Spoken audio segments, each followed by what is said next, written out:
Welcome to jobs insider. आप सभी का एक बार फिर से स्वागत है हमारे ऑफिशियल यूट्यूब चैनल पर। दोस्तों, आज के इस वीडियो में हम काफ़ी लंबे समय के बाद यहाँ पर एमपीपीएससी के एग्जाम्स के बारे में डिस्कशन करेंगे।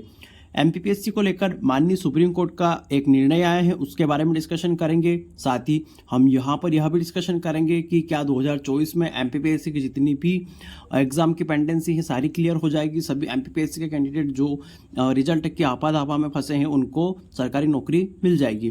तो दोस्तों, एमपीपीएससी के सारे विवाद के बारे में डिस्कशन करेंगे। साथ ही देखेंगे कि एमपीपीएससी प्रीलिम्स 2024 के बारे में क्या यहाँ पर होने वाला है।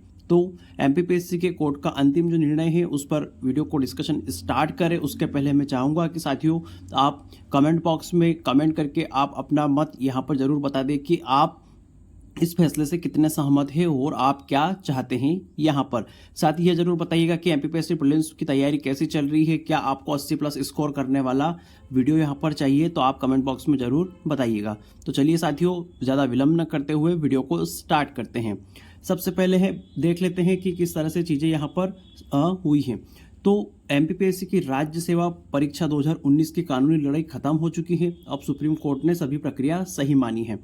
तो यहाँ पर जो जितने भी विवाद थे एमपीपीएससी 2019 को लेकर, वो 2024 में जाकर समाप्त हुए हैं। यानी कि एक 5 वर्षीय योजना के बाद एमपीपीएससी के 19 वाले विवाद समाप्त हुए हैं।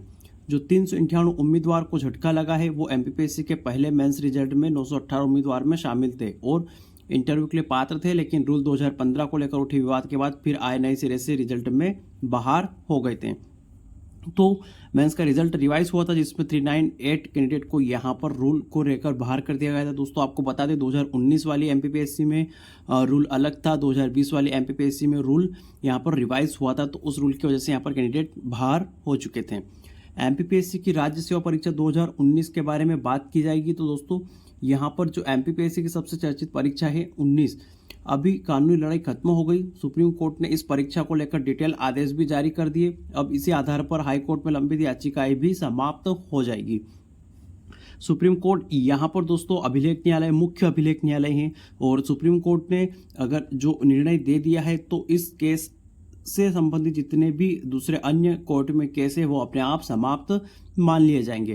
तो सुप्रीम कोर्ट ने पीएससी की पूरी परीक्षा प्रक्रिया को सही माना। इससे सब उन चयनित उम्मीदवारों को अंतिम राहत मिल गई जो भर्ती पाने के बाद भले ही ज्वाइन हो गए थे, लेकिन मन में आशंका थी कि कई फैसले में कुछ ऐसा ना आ जाए कि उनके चयन को लेकर सवाल उठे।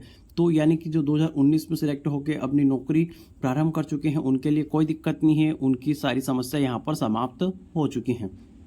यह आप देख सकते हैं पूरा 22 पेज में यहाँ पर डिटेल में इन्होंने जारी करा है सुप्रीम कोर्ट ने। In the supreme court of India civil appellate jurisdiction, यहाँ पर इन्होंने दीपेंद्र यादव बनाम अदर्स का जो वाद है उसको दाखिल करा है पर state of Madhya Pradesh and others और रिस्पोंडेंट। तो दोस्तों, यहाँ पर आप पूरा देख भी सकते हैं, अगर चाहे तो इसका लिंक भी मैं आपको दे दूंगा। तो जस्टिस रवि कुमार और जस्टिस संजय कुमार की जो बेंच थी उसने 22 पेज का लंबा आर्डर जारी किया। इसमें मोटे तौर पर माना गया कि पीएससी ने राज्य सेवा परीक्षा 19 को लेकर जो मेंस और फिर स्पेशल मेंस की प्रक्रिया की उसका रिजल्ट बनाने के लिए नॉर्मलाइजेशन का जो फार्मूला लगाया वह भी सही था। इससे किसी तरह की गलती नहीं है। मेरिट प्रक्रिया में वैसे भी कोर्ट तभी दखल देगा जब इसमें नियमों के परे जाकर कोई काम किया गया हो। इस पूरी प्रक्रिया में ऐसा कुछ भी नहीं किया गया, यानी जो नॉर्मलाइजेशन की प्रक्रिया है उसे भी माननीय कोर्ट ने यहाँ पर सही मान लिया है। तो दोस्तों, यहाँ पर सुप्रीम कोर्ट के इस फैसले से 472 उम्मीदवारों को राहत है। सुप्रीम कोर्ट में आयोग की ओर से वरिष्ठ अधिवक्ता आत्माराम नाडकर्णी और यहाँ पर जो भी पेश हुए उनके बारे में बताया गया है। पीएससी के चेयरमैन डॉक्टर राजेश लाल मेहरा ने कहा कि यह निर्णय स्वागत योग्य तथा आयोग की कार्यप्रणाली पर मोहर लगाने वाला है। अब अभ्यर्थियों की समस्त शंका दूर हो गई। शासन ने भी त्वरित कार्रवाई कर जो नियुक्ति दी थी उन पर अब कोई संशय नहीं है। तो दोस्तों, ये बात थी एमपीपीएससी 2019 को लेकर। 19 को लेकर जितनी भी चीज़ें थी वह समाप्त हो चुकी हैं, लेकिन यहाँ पर एक जो चीज़ वो चल रही है 87-13 वाला फार्मूला, वो अभी भी यहाँ पर चल रहा है। उसमें एक समस्या यही चल रही है कि जब तक मध्य प्रदेश में ओबीसी आरक्षण की पिक्चर क्लियर नहीं होगी तब तक यहाँ पर ये चीज़ें चलती रहेगी। यहाँ पर प्रोविजनल रिजल्ट आते रहेंगे। लेकिन जो 2019 में इन्होंने नॉर्मलाइजेशन करके फॉर्मूले निकाले हैं, 2 बार मेंस जो हुई थी उसका जो काम हुआ है यहाँ पर उसको लेकर यहाँ पर क्लीन चिट मिली है, ना कि 87-13 वाले को। क्योंकि इस मामले पर क्लीन चिट तभी मिलेगी जब यहाँ पर ओबीसी आरक्षण का जो बिल यहाँ पर पेंडिंग है वो या तो पूर्णतः लागू हो जाए या पूर्णतः रिजेक्ट हो जाए, तब यहाँ पर इस चीज़ से निराकरण मिलेगा।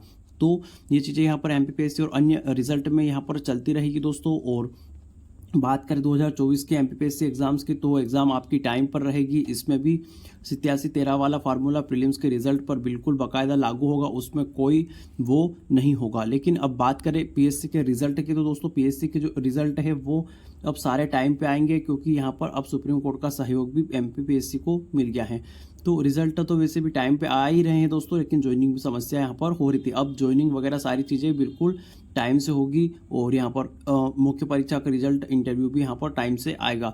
तो साथियों, अगर आप 2024 एमपीपीएससी की तैयारी कर रहे हैं तो आपकी तैयारी कैसी है, यहाँ पर टेस्ट में आपको कितने नंबर प्राप्त हो रहे हैं, आप कमेंट बॉक्स में ज़रूर बताइएगा। उसके हिसाब से हम 80+ स्कोर की यहाँ पर बेस्ट स्ट्रेटजी बनाएंगे। तो चलिए दोस्तों, वीडियो को ज़्यादा लंबा न खींचते हुए वीडियो को यहीं समाप्त करते हैं। मिलते हैं नए वीडियो में नई महत्वपूर्ण जानकारी के साथ। तब तक के लिए यहाँ पर नमस्कार, धन्यवाद।